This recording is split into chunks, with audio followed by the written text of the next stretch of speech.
Lakini kwa sekta ya usafiri na usafirishaji, barabara, kwa upande wa barabara, mmomonyoko wa udongo, mafuriko, poromoka kwa kingo na kuharibika kwa madaraja kunaweza kuvuruga usafiri na kuongeza ajali.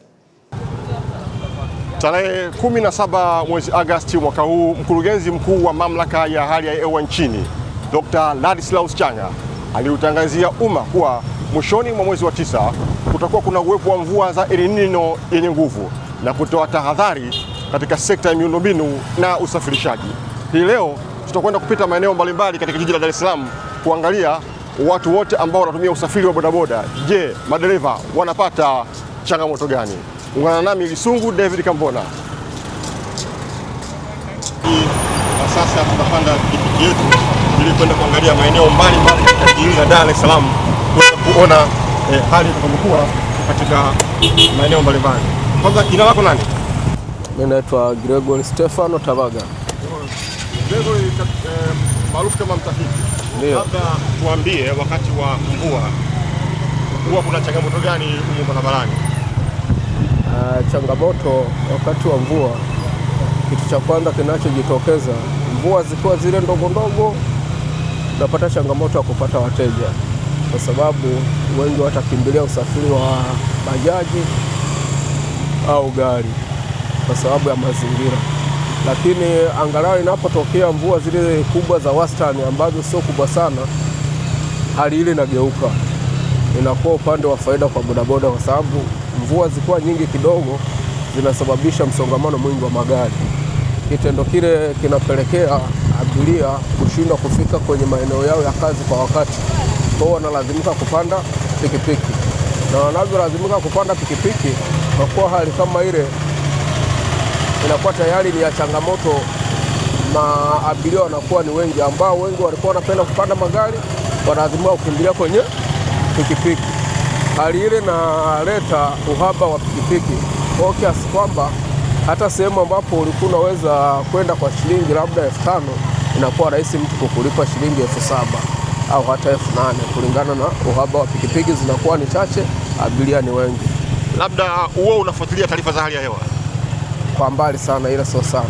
Sio sana. Na unafikiria ni nini kinakuzuia wewe kutokufuatilia taarifa za hali ya hewa? Changamoto, nadhani utamaduni wa kufuatia taarifa habari mwanzo mwisho huwa ni changamoto, ingawaje huwa na bezi sana labda BBC. Labda wakati wa inaponyesha mvua kali, vipi askari wa usalama barabarani hawasumbui?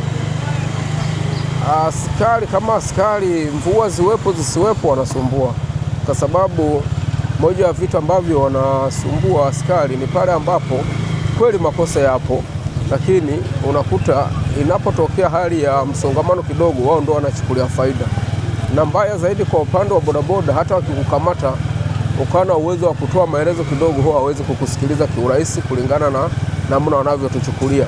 Lakini vile vile hata kama wangekuwa wanatuchukulia vizuri, bado kuna changamoto, bodaboda haaminiki, kiasi kwamba wenzetu wa magari akifanya kosa anaweza kaandikwa faini, zeni ile faini akawa tayari kuilipa hata ndani ya wiki, kiasi kwamba yeye anaweza kaadhibiwa pale pale akaendelea na kazi zake. Ila kwa upande wetu, wakisha kukamata tayari na kupotezea muda mwingi, ingawaje baadaye unakuja kulipa faini ile ile huku umeshapoteza muda mwingi. Labda unapata changamoto gani na abiria? Kwa mfano umepakia abiria wakati wa mvua, ni kero gani ambazo unazipitia? Kwa mfano kuna kitu tulikuwa hatujakizungumza vizuri. Kama mvua ikinyesha, ile mvua kweli ya ukweli, ile inakuwa ni shida kwa upande wa vyombo vya moto, hasa bodaboda, kwa sababu miundombinu ya jiji la Dar es Salaam mingi haiko vizuri au ni ya kizamani, kwa maana hali halisi ya uhimilivu unakuwa ni mdogo. Kwa sehemu nyingi zinajaa maji, na mara nyingi pikipiki kiingia kwenye maji inapelekea pikipiki kuzima.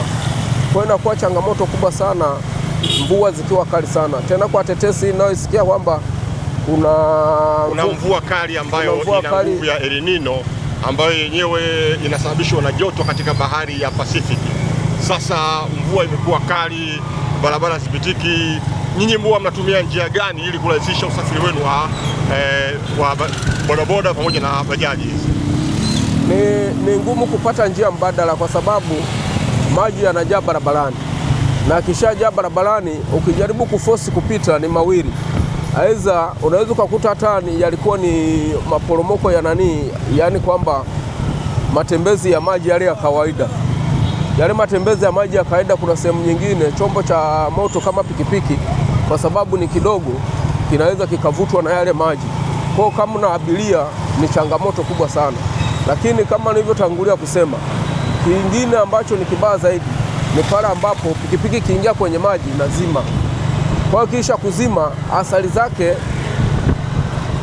abiria pale pato tamshusha, maana yake tayari imeshaleta athari kubwa ya kimapato. Lakini pia pikipiki kishazima kwenye kasoro ya maji, maana yake maji huwa yana kawaida yanaingilia kwenye exhaust. Yakishaingia kwenye injini, ukiiwasha inapelekea kuua injini. Kwa hiyo mara nyingi ikitokea kwa mtu ambaye ni mzoefu kidogo, ukishajua pikipiki imezima kwa ajili ya maji, unachokifanya unamwaga oili yote kwanza.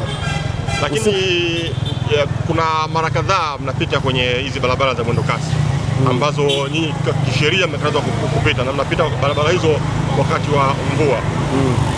Sasa mnapataje changamoto gani? Mwendo kasi kama mwendo kasi inakataza, lakini kama ambavyo huwa inatokea kweli, bodaboda huwa wanaforce kupita au tunaforce kupita mwendo kasi. Kwa hiyo unavyopita pale, na katika hali ya mazingira kama mvua ni kali sana, inakuwa hata ni shida sana kusema kwamba unaweza ukapenya. Kwa hiyo kitokea hata zile kamata ni rahisi sana kujikuta huko kwenye matatizo kulikoni kwenye unafuu zaidi. Kwa hiyo kiufupi, mvua ina changamoto kubwa na ni kero kubwa, hasa kwa jiji letu la Dar es Salaam kulingana na miundombinu yake ya ile mifereji ni midogo. Mimi nadhani wakati barabara hizi zinajengwa kulikuwa na aina fulani ya population ya watu ambayo ilikuwa ni ndogo. Sasa hivi population ni kubwa, na mvua zinaponyesha kulingana na watu ni wengi, maji nayo yanayochirizika kutoka kwenye majumba ya watu ni mengi au kwenye majengo ni mengi, kiasi kwamba sasa ile mifereji ni midogo.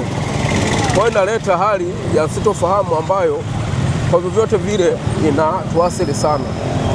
Sasa unashauri nini serikali, hasa kwenye ile kamati ya maafa ambayo ipo chini ya ofisi ya waziri mkuu wakati huu wa mvua ya El Nino?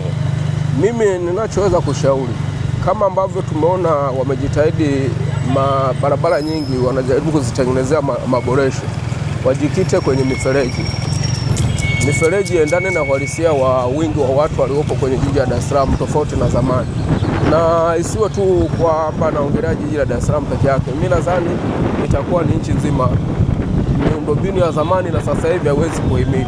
Kwa hiyo ifanywe maboresho, na inavyofanywa maboresho wafanye tathmini ya kina. Mimi huwa nasikitika kuona unaweza kufanya maboresho mwaka huu, mwaka mwingine tena akafanya maboresho ambayo yanafanana na yale.